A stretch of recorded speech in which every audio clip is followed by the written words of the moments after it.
राधा स्वामी जी। बाणी बाणी अज्ञात अनामी सतनाम सतपुरुष की, जो कण कण में विद्यमान है और सभी के भीतर व्याप्त है।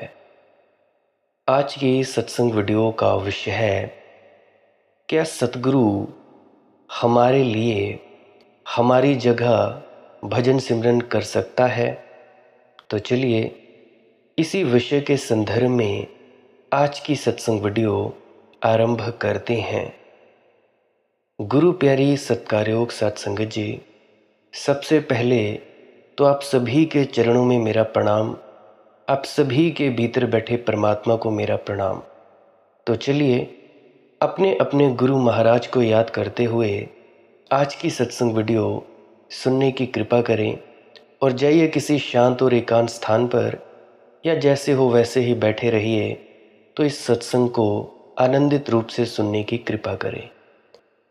गुरु प्यारी सत्कारयोग सत्संगत जी, बहुत से ऐसे लोग हैं, बहुत से ऐसे जीव हैं जिन्होंने अपने संत सद्गुरु से नामदान तो ले लिया, गुरु दीक्षा ले ली, कुछ जान लिया कि कैसे बैठना है, क्या करना है और क्या नहीं करना है।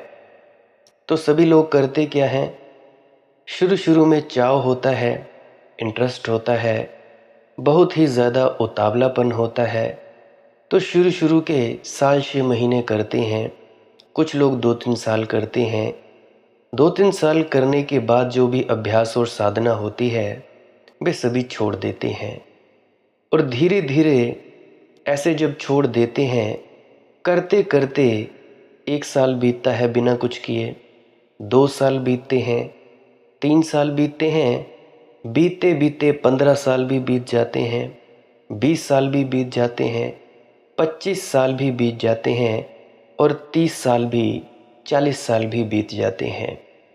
जब लोग बूढ़े हो जाते हैं, उनकी जो टांगें हैं वो आधी कब्रों में जाने लगती हैं, मौत सताने लगती है, मौत का डर सामने आने लगता है, या कुछ जो अपने अतीत में किए गए पापों को अपनी आंखों के सामने देखने लगते हैं, तो फिर वे सोचते हैं कि चलो कुछ भजन सिमरन कर लिया जाए, कुछ साधन अभ्यास कर लिया जाए।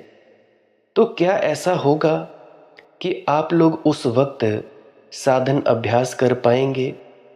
मैं बचपन में छोटा था, एक कहानी सुनता था, सत्संग सेंटर में जाकर अपनी दादी के साथ जाया करता था।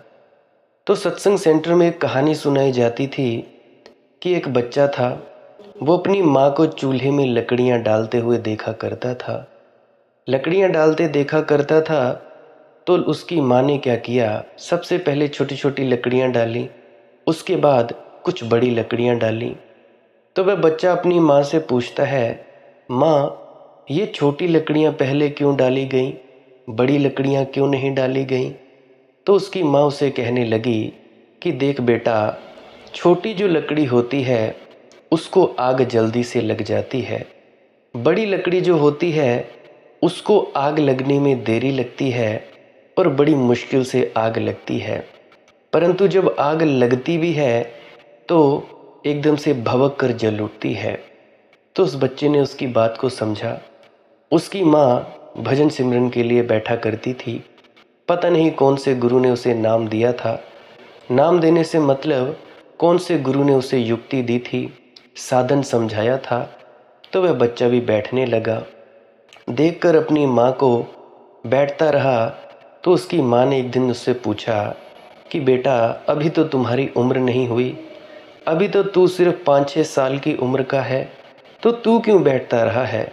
वह कहने लगा, माँ अगर छोटी लकड़ियों को सबसे पहले आग लगती है तो मैं चाहता हूँ कि अभी से मुझे ये आग लग जाए, ताकि तू जो भी करती है तेरी उम्र तक पहुँचते पहुँचते मैं आधे से ज़्यादा जल जाऊँ। तो मेरे प्यारे दोस्तों, मेरे प्रेमी सत्संगियों, आप लोगों से भी इतना ही कहना चाहता हूँ कि आप लोगों ने जब नामदान लिया तब तो आप लोगों ने कुछ किया नहीं, और अब जब आप लोगों की उम्र 60 साल पहुँच गई, 70 साल पहुँच गई, 75 साल पहुँच गई, तो आप लोग रोते चिल्लाते फिरते हो कि भाई हमारा कुछ हो। फिर क्या करते हो, सद्गुरुओं के सामने गिड़गिड़ाते हो। पिछले सद्गुरु चले गए होते हैं, उनके आगे गुरु गद्दी पर विराजमान होते हैं सद्गुरु। ये अरदास करते हैं, रोते हैं, पीटते हैं कि सद्गुरु हम पर दया मेहर करो। अब सद्गुरु करे तो करे क्या? क्या तुम्हें घोल कर कुछ पिलाए कि भाई कुछ घोल बनाए और तुम्हें पिला दे? क्या वो फूंक मारे? क्या वो जादू का डंडा घुमाए? नहीं भाई नहीं, ऐसा कभी नहीं होगा। जिंदगी भर तुम लोगों ने ऐश प्रस्ती की होगी और मौत के मरने से पहले, मौत जो आती है उसके आने से पहले तुम लोग एकदम से भीतर चले जाओगे।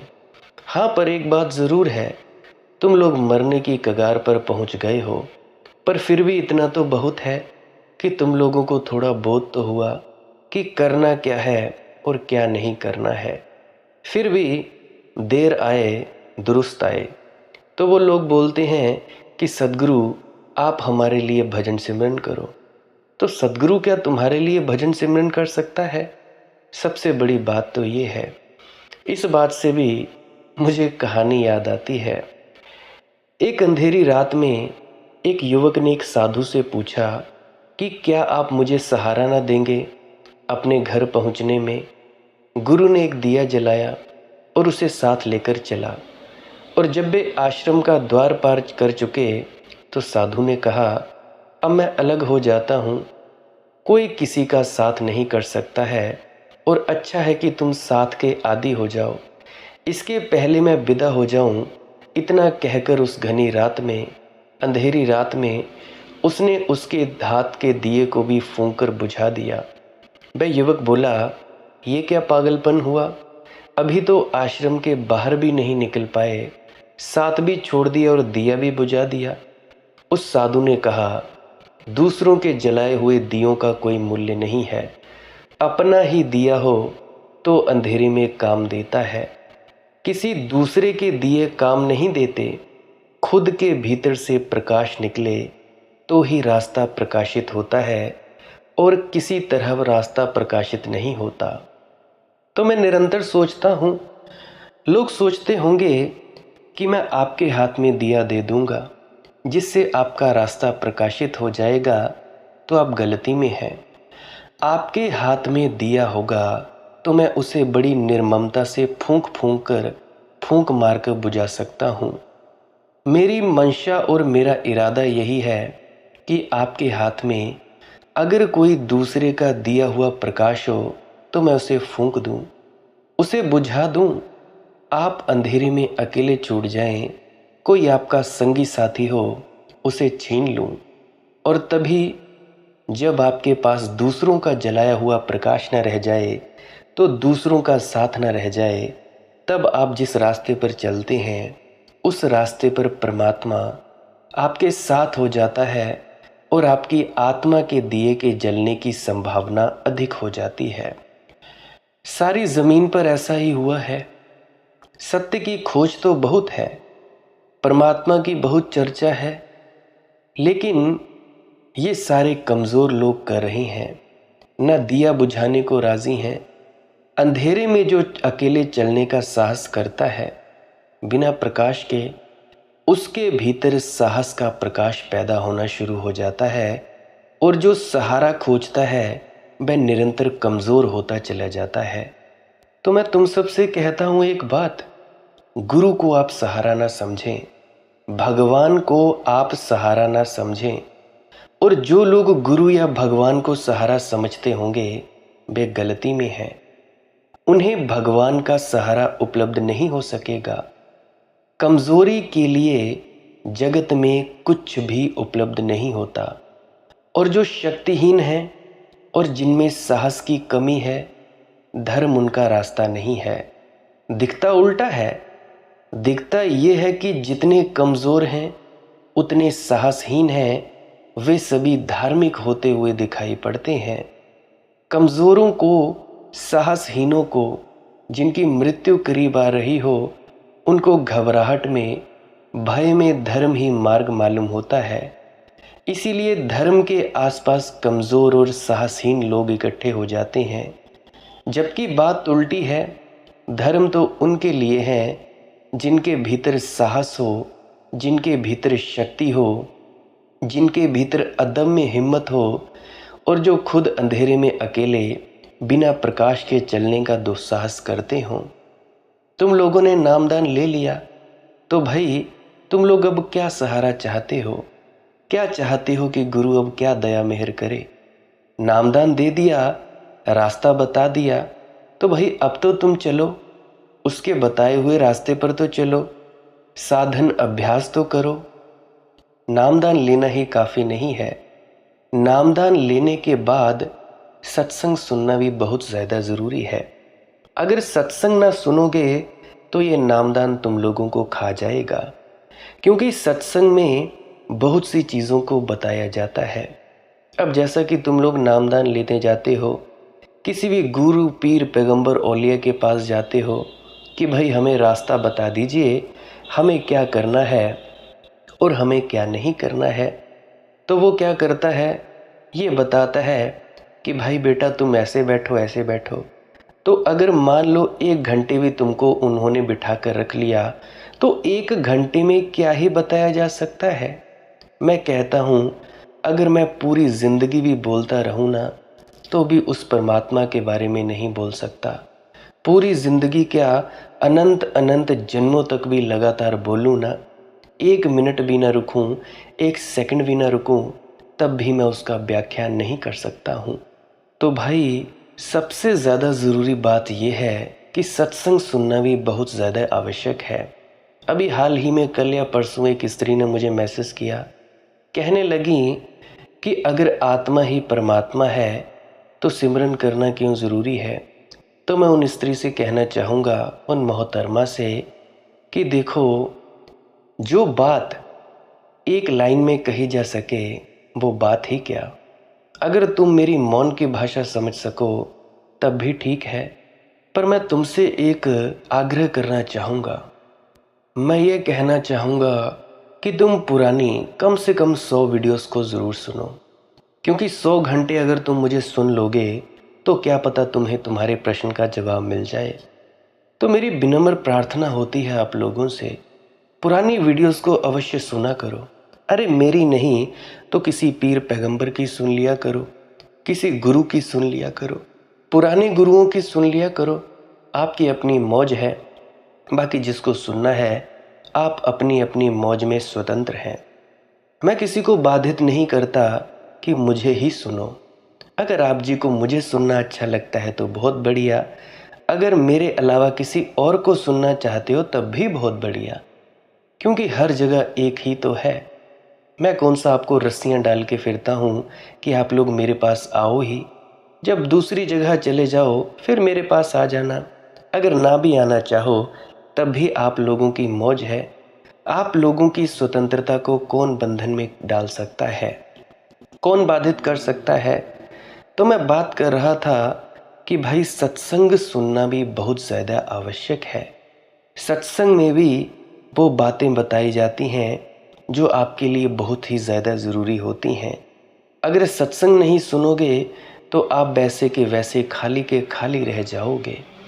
अब भी जो बूढ़े हैं मुझे सुन रहे हैं, 75 साल की उम्र के, 50 साल की उम्र के ऊपर के बूढ़े मुझे सुन रहे हैं, अभी भी कुछ हो सकता है।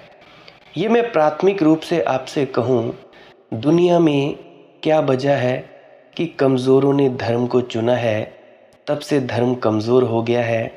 उसकी वजह यह है कि लोग अंधेरे में अकेले बिना प्रकाश के चलने का दुस्साहस नहीं करते। लोग गुरु से नामदान लेते हैं, नामदान में पता लग गया कि करना क्या है, फिर आंख बंद करके चुपचाप एकांत में रहकर अंदर जाने का प्रयास नहीं करते। मैं कहता हूँ जिनमें थोड़ी सी भी हिम्मत है वे लोग इसका प्रयास करते हैं, अंतस में जाने का प्रयास करते हैं। छोड़ो परे तुम लोगों के 30-30, 40-40 साल बर्बाद हो गए। अभी तो तुम मुझे सुनो, मुझे सुनकर कुछ देर तो बैठो। अगर 2.5 घंटे नहीं बैठा जाता तो 15 मिनट बैठो, 10 मिनट बैठो, और जब 10 मिनट बैठो तो उसका शुक्रिया अदा करो परमात्मा का कि हे मेरे परमात्मा, अरे कम से कम 10-15 मिनट तो बैठे। फिर देखना कैसे तुम्हारा वक्त बढ़ता है। तुम लोग एकदम से पूरा का पूरा पहाड़ तोड़ने की बात करते हो। अब पूरा पहाड़ टूटता नहीं और तुम लोग कहते हो कि जी बड़ा मुश्किल है। 1 मिनट बैठना तो नहीं मुश्किल, 2 मिनट बैठना तो नहीं मुश्किल, 5 मिनट बैठना तो नहीं मुश्किल, 10 मिनट बैठना तो नहीं मुश्किल। ऐसे बढ़ाते बढ़ाते चले जाएं। जितनी देर भी बैठो, मैं कहता हूँ चाहे सिर्फ याद करके ही सो जाओ तब भी बहुत बढ़िया है। आदत धीरे धीरे पड़ती है।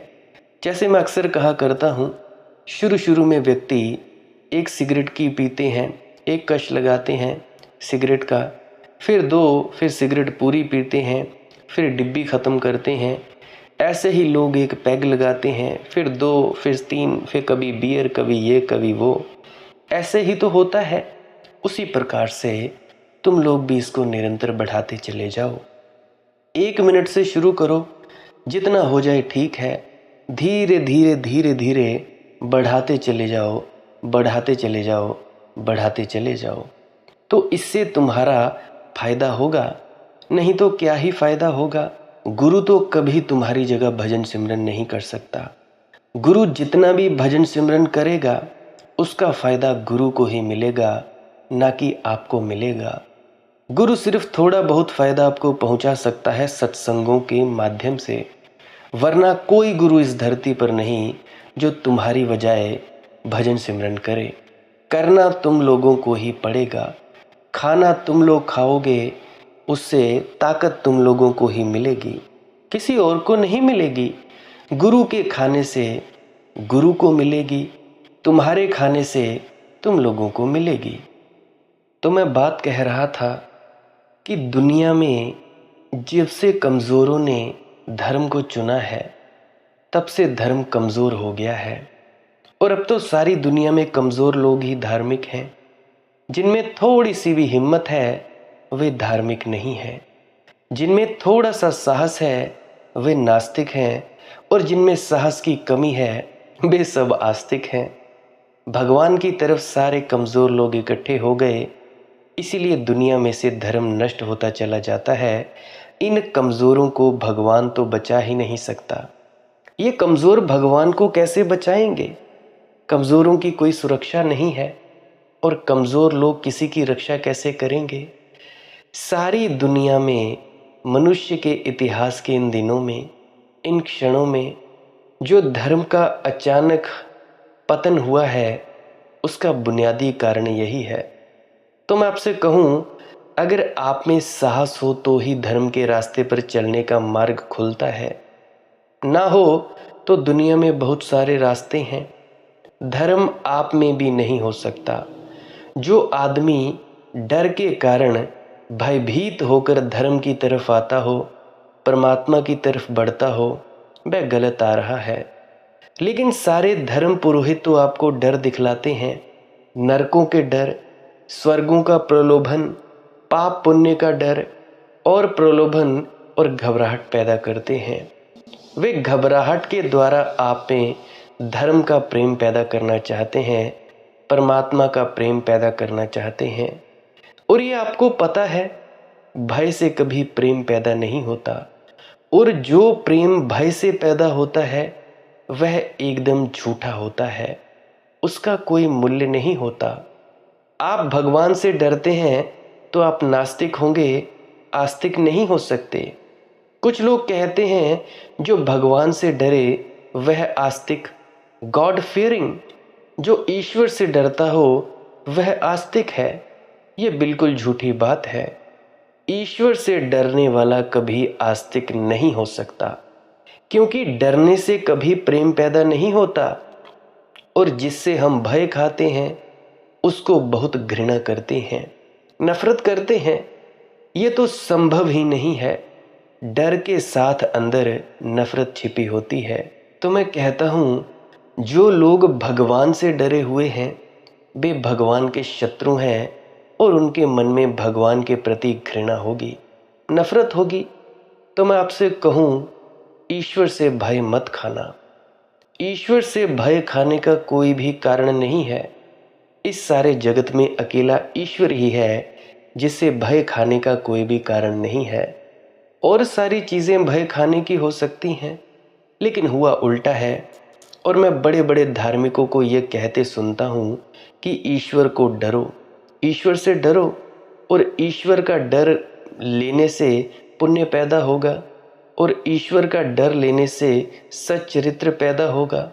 ये निहायती झूठी बातें हैं। डर से कहीं सदाचार पैदा हुआ है? जैसे हमने रास्ते पर पुलिस वाले खड़े कर रखे हैं, वैसे ही हमने परलोक में भगवान को खड़ा कर रखा है।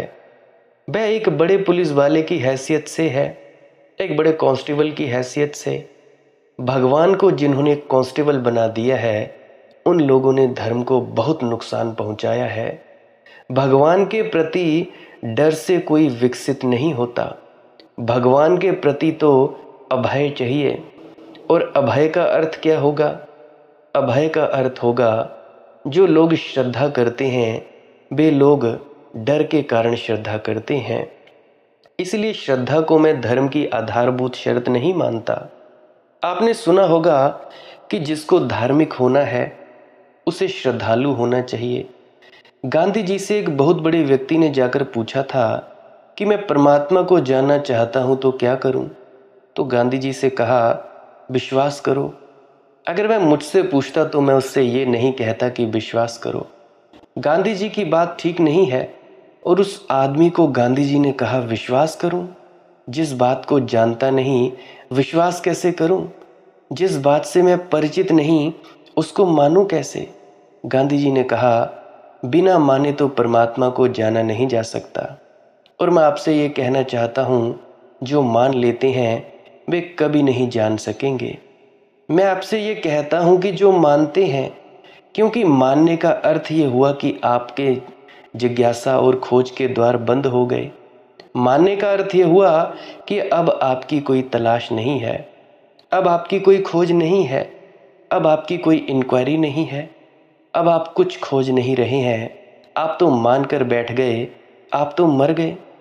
कुछ लोगों के भीतर ये भ्रम है कि मौत के वक्त गुरु ले जाएगा, कोई दाढ़ी मूछ वाला आएगा, कोई टोपी वाला आएगा, जो भी आपका सद्गुरु है वो हमें ले जाएगा। अरे भाई नहीं, ऐसा नहीं है।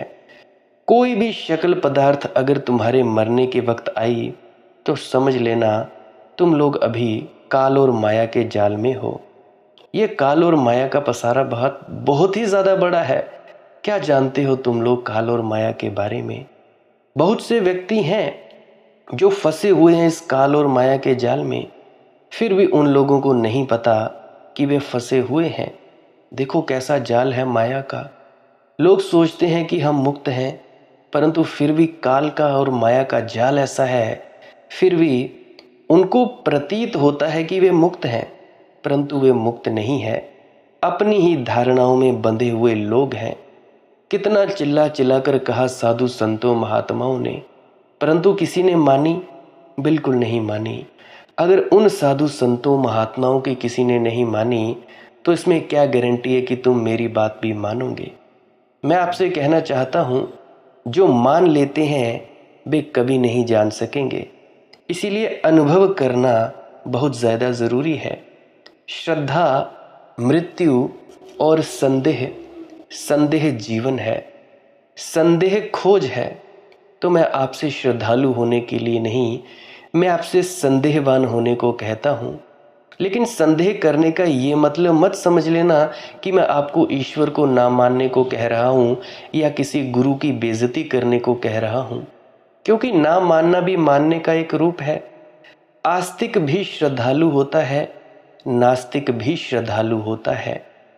आस्तिक की श्रद्धा है कि ईश्वर है, नास्तिक की श्रद्धा है कि ईश्वर नहीं है। वे दोनों अज्ञानी हैं। इन दोनों की श्रद्धाएं हैं, इन दोनों की खोज नहीं है। संदेह तीसरी अवस्था है। आस्तिक और नास्तिक दोनों ही नहीं। संदेह तो स्वतंत्र चित्त की अवस्था है। वैसा व्यक्ति निर्भय होकर पूछता है क्या है, और ना वह परंपरा को मानता है, ना वह रूढ़ी को मानता है, ना वह शास्त्रों को मानता है, ना वह किसी दूसरे के दिए को अंगीकार करता है। वह यही कहता है कि मैं खोजूंगा अपना दिया। वही साथी हो सकेगा। दूसरे के दिए कितनी दूर तक, कितनी सीमा तक साथ दे सकते हैं। याद करो, तुम लोग जितनी देर तक तुम्हारे सद्गुरु जिंदा थे, तुम लोगों ने सोचा कि चलो सद्गुरु के सहारे ही चल पड़े। सद्गुरु का शरीर बूढ़ा हुआ, मर गया। सद्गुरु का शरीर मरा, शरीर मरा तो तुम भी टूट गए। अब तुम्हारा जो दिया था वो तो बुझ गया, क्योंकि तुम सद्गुरु की रोशनी के सहारे चल रहे थे। अपना दिया तुम लोगों ने जलाया नहीं, तो दूसरों के दिए कितनी दूर तक, कितनी सीमा तक साथ दे सकते हैं मेरे भाइयों। और जीवन के इस रास्ते पर सच तो ये है कि अपने सिवाय, स्वयं के सिवाय और कोई साथी नहीं है। कितनी ही बड़ी भीड़ खड़ी हो, कोई साथी नहीं है। महावीर को, बुद्ध को, बाबा चरण सिंह जी को, बाबा गुरिंदर सिंह जी को, कृष्ण को, क्राइस्ट को कितना ही ज्ञान मिला हो, एक रत्ती भर भी अपना ज्ञान वह आपको देने में समर्थ नहीं है। इस जगत में ज्ञान दिया और लिया नहीं जा सकता। सुना होगा तुम लोगों ने बाबा जी को कहते हुए क्वेश्चन आंसर्स में, नाम ना दिया जा सकता है ना लिया जा सकता है। ये वही बात है कि ज्ञान दिया लिया नहीं जा सकता, इसके अलावा और सब चीज़ें ली दी जा सकती हैं। और याद रखें, जो नहीं लिया जा सकता, नहीं दिया जा सकता, वही मूल्यवान है।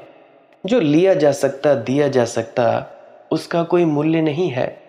मैं तो ऐसा ही मानता हूँ, वही चीज़ संसार का हिस्सा है जिसको हम ले दे सकते हैं, और वह चीज़ सत्य का हिस्सा हो जाती है जिसका लेना देना संभव नहीं है। कोई इस आशा में न रहे कि वह अपनी श्रद्धाओं से सत्य की या परमात्मा की खोज कर लेगा। साधारणतः यही हमें सिखाया जाता है, और इसके दुष्परिणाम हुए हैं। इसके परिणाम हुए कि दुनिया में इतने लोग धार्मिक हैं, लेकिन धर्म कहाँ है। इतने लोग राधा स्वामी हैं, उनमें विनम्रता कहाँ है। अपने गुरु की शिक्षा किधर है। इतने मंदिर हैं, इतनी मस्जिदें हैं, लेकिन मंदिर मस्जिद है कहाँ। मुझे एक बात याद आती है। एक सन्यासी के पास मेरा एक दोस्त मिलने गया था। उस सन्यासी ने कहा, मंदिर जाते हो। मेरे उस मित्र ने कहा, मंदिर है कहाँ, हम तो ज़रूर जाएं, कोई मंदिर बता दे। वह सन्यासी तो हैरान हुआ, भग में कपड़े धारी। वह सन्यासी तो मंदिर में ठहरा हुआ था। उस सन्यासी ने कहा, ये जो देख रहे हो ये क्या है।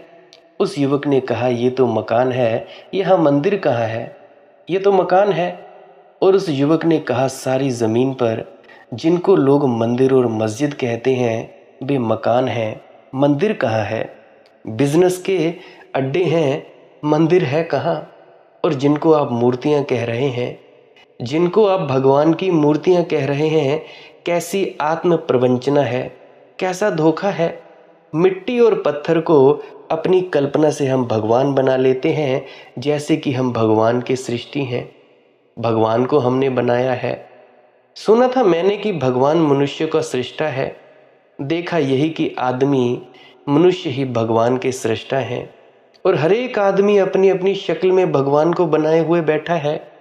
भगवान ने दुनिया को कभी बनाया या नहीं, ये तो संदेह की बात है, लेकिन आदमी ने भगवान की खूब शक्लें बनाई हैं, ये स्पष्ट ही है।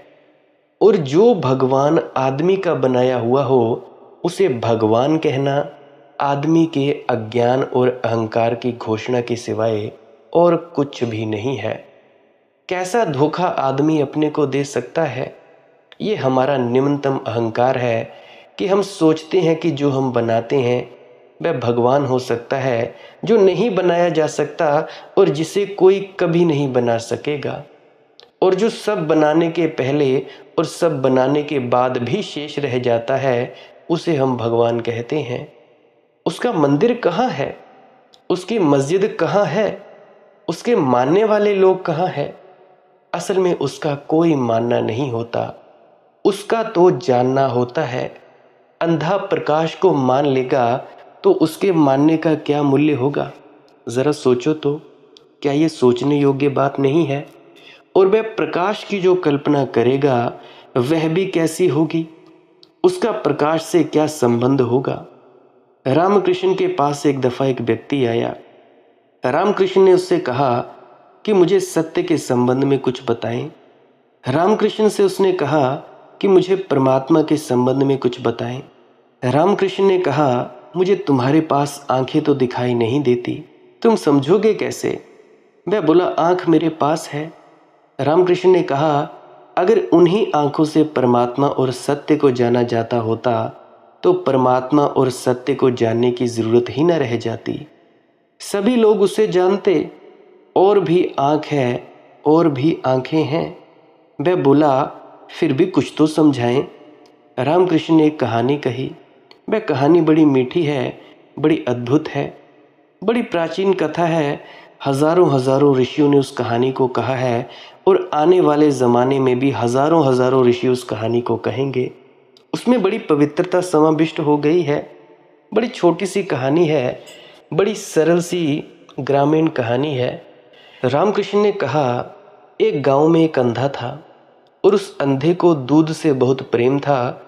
उसका मित्र जब भी आता उसके लिए दूध ले आता।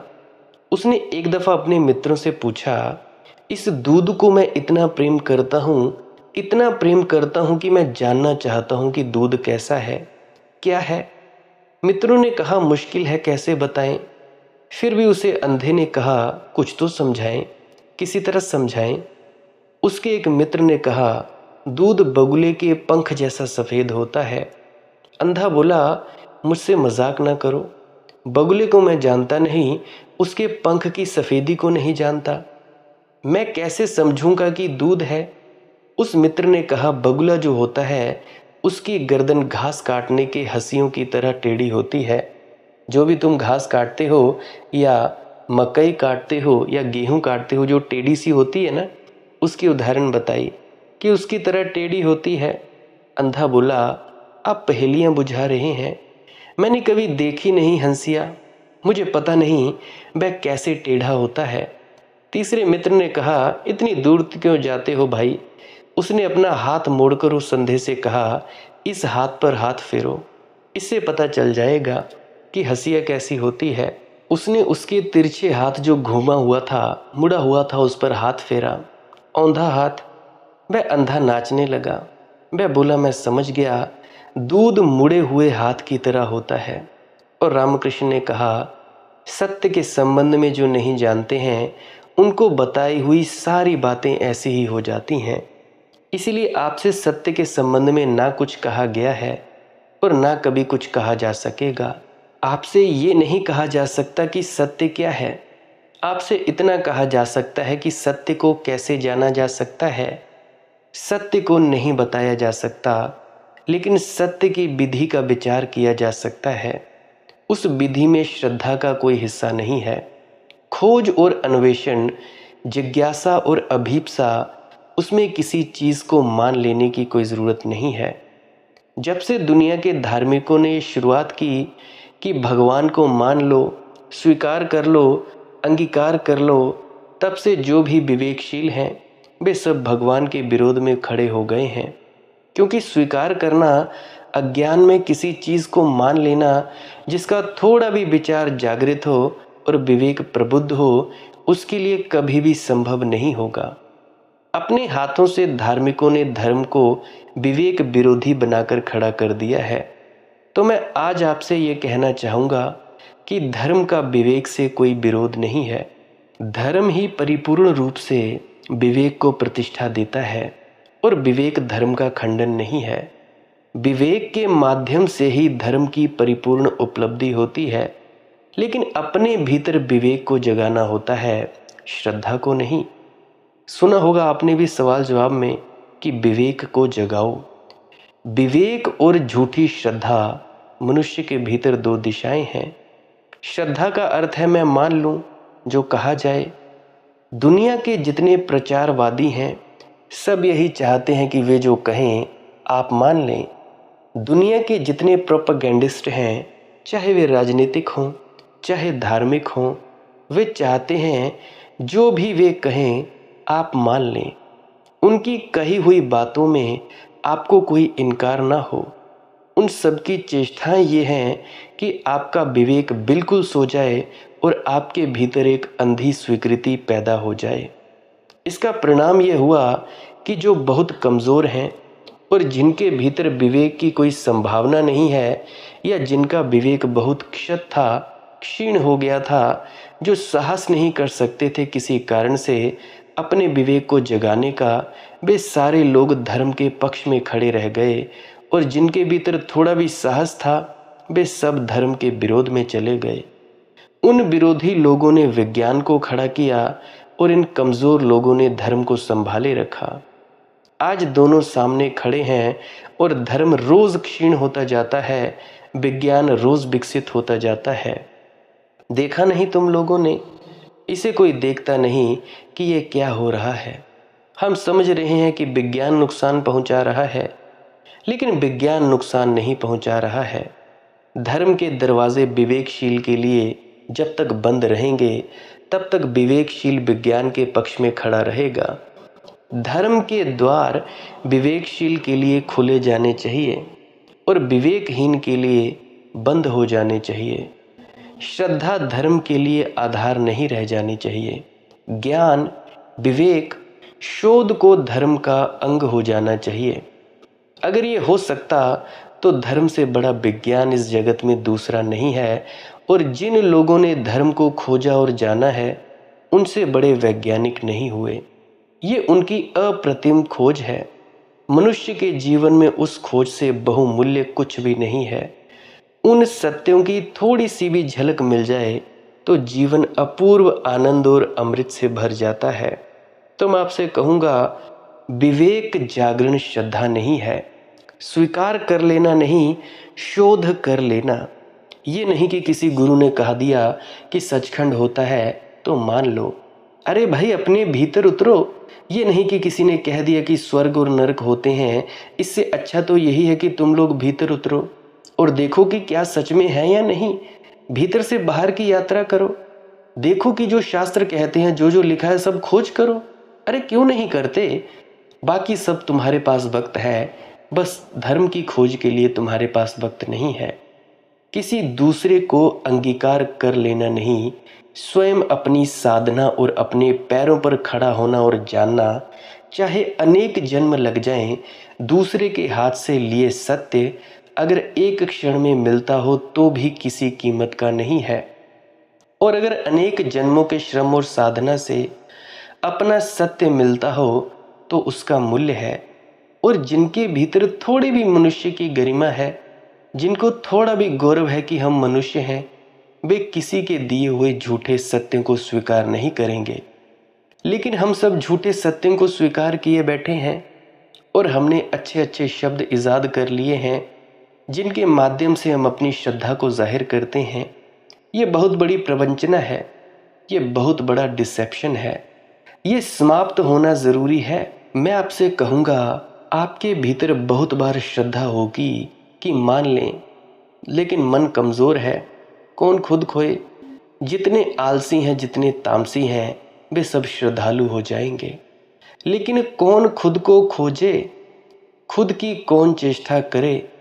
कृष्ण कहते हैं तो ठीक ही होगा, बाबा जी महाराज कहते हैं तो ठीक ही होगा, महावीर कहते हैं तो ठीक ही होगा, क्राइस्ट कहते हैं तो ठीक ही होगा। उन्होंने सारी खोज कर ली, हमें तो सिर्फ स्वीकार कर लेना है।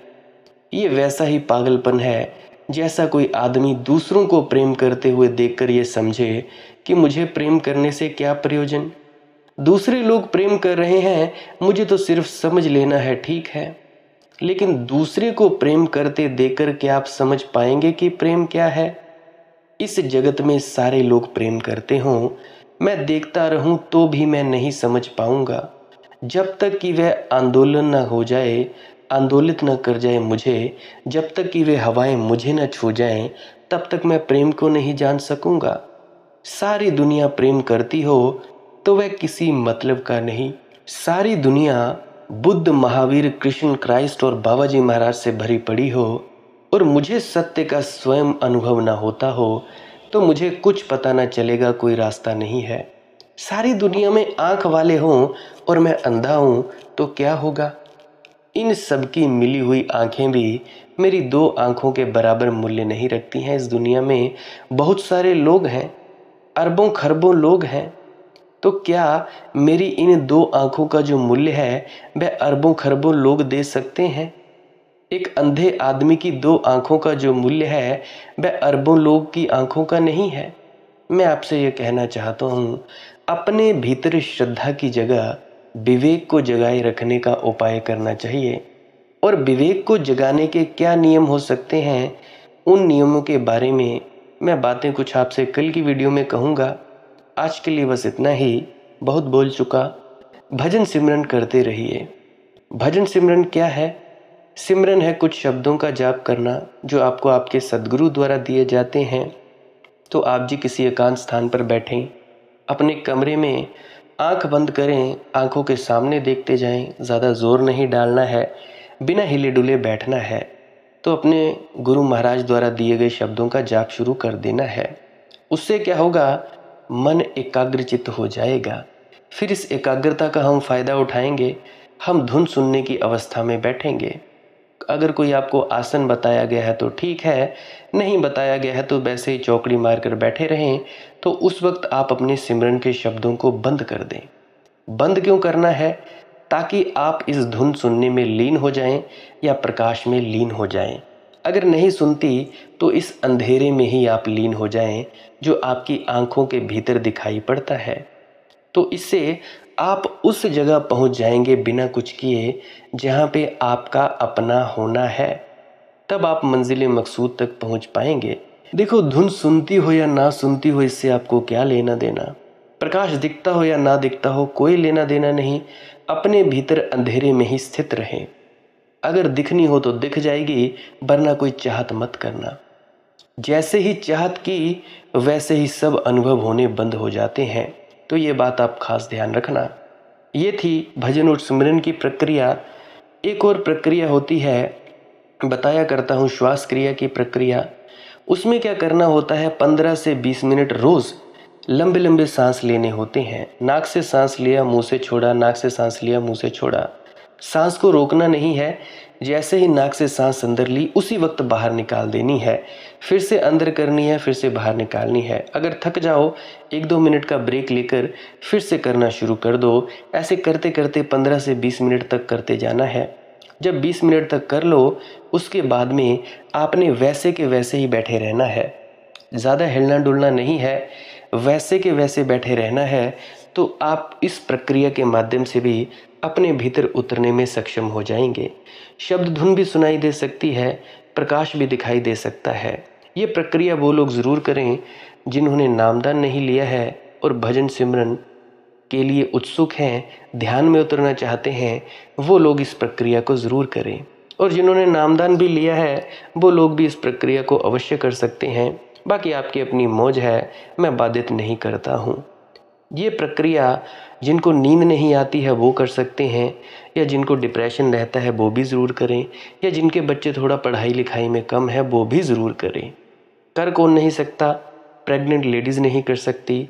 हार्ट पेशेंट और सांस के पेशेंट जो हैं वो लोग 5-7 सांसें लेकर देखें। अगर आपको दिक्कत परेशानी महसूस हो, फिर आप इस प्रक्रिया को बिल्कुल ना करें। सर घूमे, इस प्रक्रिया को करने के बाद घूमने दें। शरीर कांपे तो कांपने दें, नींद आए तो सो जाएं। नींद को नहीं रोकना। जब नींद से उठो फिर उठकर बैठना है और फिर आपने ध्यान वगैरह करना है। तो ये थी सांस क्रिया की प्रक्रिया। अगर आप जी का कोई सवाल है तो कमेंट सेक्शन में पूछ सकते हैं। और उससे पहले एक मेरी विनम्र प्रार्थना है, पुरानी सत्संग वीडियोज़ में अवश्य आप जी सुने। क्या पता आपको किसी प्रश्न का जवाब मिल जाए, तो इसमें मुझे बहुत ही खुशी होगी, बहुत ही आभार प्रकट होगा आपकी तरफ से। लाइक कर सकते हैं इस वीडियो को।